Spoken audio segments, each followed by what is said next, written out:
The wind carried no sound, no mercy, only the frozen breath of the north. Crouched beneath a crooked pine, I clutched my stomach, trying to quiet the roar inside. It had been 4 days since my last real meal. The last strip of dried fish turned to dust on my tongue this morning. I remember reading somewhere that the body needs 3,000 calories a day in this cold, just to stay alive. But the taiga, it doesn't care about numbers. It only cares about endurance and patience. My breath drifts in small white clouds. The air stings my nostrils like needles. My hands are trembling, not from fear, but from that hollow feeling that comes when your body starts eating itself. I whisper to myself, a mantra against the cold. You can survive 3 weeks without food, but not a single day without hope.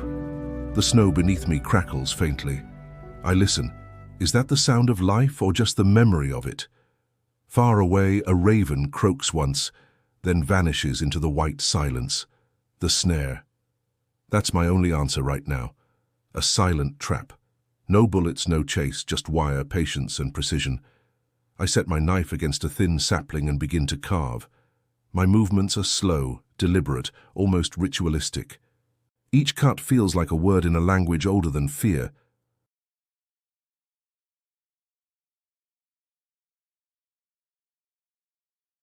But out here, there are no cameras, no audience.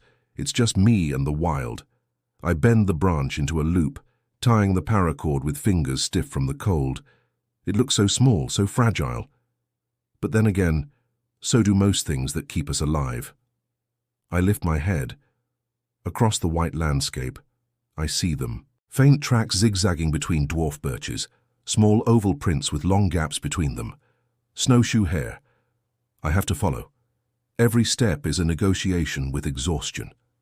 My legs sink into the snow up to my calves, and each lift sends a sharp pain through my thighs. I move slowly, scanning the ground for signs, gnawed twigs, droppings, a trail under low branches. And then I find it, near a thicket of alder shrubs, a tunnel of snow pressed low by tiny bodies. Perfect. I kneel. The sound of my own breathing fills the air. Just one, I murmur. Just one rabbit. That's all I need. I carefully set the snare in the opening, dust loose snow over the wire to hide it, and mark the spot in my memory, 4 paces east of the dead spruce under the crooked branch. Then I set another snare. And another. 3 in total. A triangle of hope in a frozen world. As I stand, the horizon bleeds pale gold. The sun is sinking, but its warmth never reaches the ground. The taiga is endless and utterly indifferent. I walk back to camp, every step a quiet prayer of faith. The storm came without warning. It started with a whisper, a light dusting of snow soft as flour on the shoulders of the pines. But within an hour, it was a deluge of white swallowing the earth whole. I sat inside my lean-to, staring out through the flap of spruce boughs. The world beyond was gone, replaced by a white void that moved and breathed and devoured all sound. By dawn, the snowfall hadn't stopped. The taiga had vanished under a new skin. I force myself out, wrapped in every scrap of warmth I own. The air is a knife.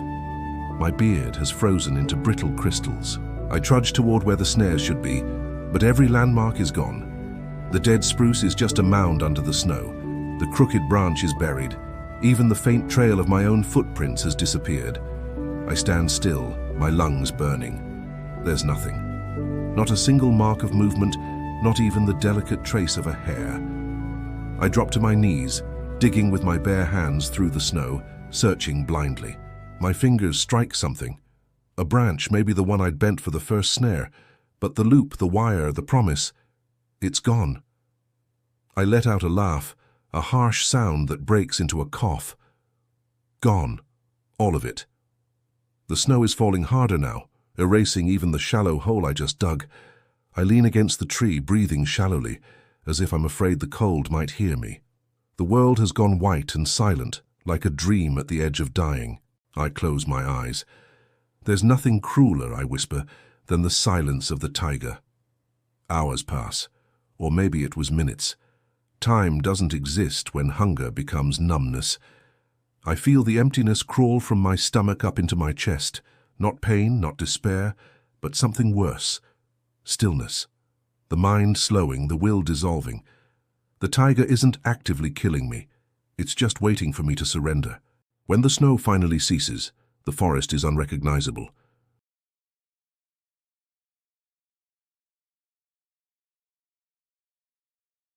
I flex them slowly, feeling pain again, and pain means I'm alive.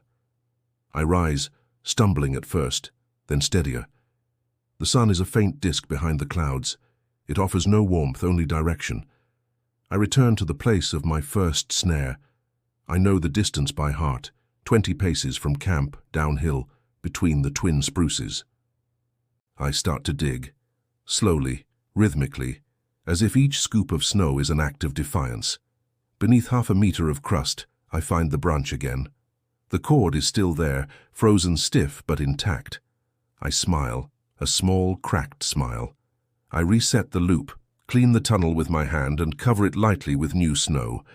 Then I move to the second spot and then the third. Each trap I reset is a prayer, not to any god, but to the forest itself. You win today, I say quietly, but I'm still here. I stand up. The sky above is beginning to clear.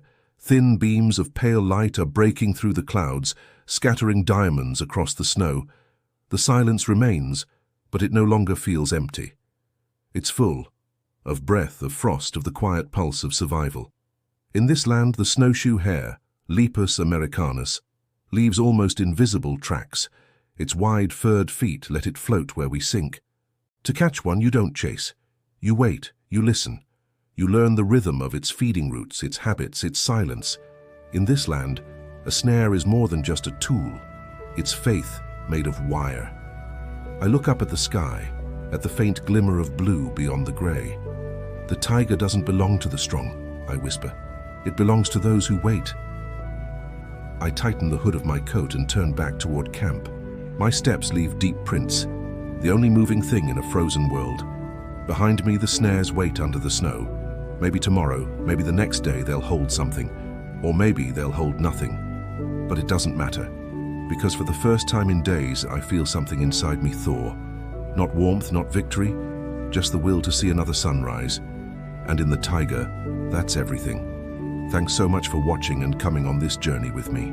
If you found this story compelling, please hit that like button and subscribe for more adventures. It really helps the channel grow. Until next time, stay patient and stay hopeful.